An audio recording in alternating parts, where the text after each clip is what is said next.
How am I going to draw a perpendicular angle on this line?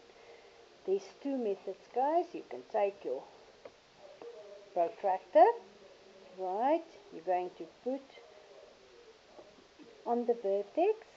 Vertex is where you're going to draw your angle. Make sure your line is on the 0 and 180 degree line.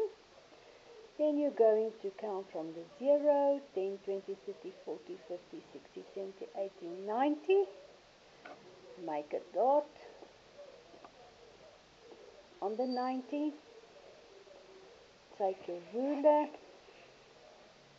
and join the dots. And that is your perpendicular angle. So this line and this line is perpendicular. Right, and then, or you can use your triangle, but it must be your right angle triangle. Right, you're going to put it on your angle. Can you see that end or this point is on the angle? And then you're going to draw your perpendicular line. Right, so these are the two ways you can draw your perpendicular line.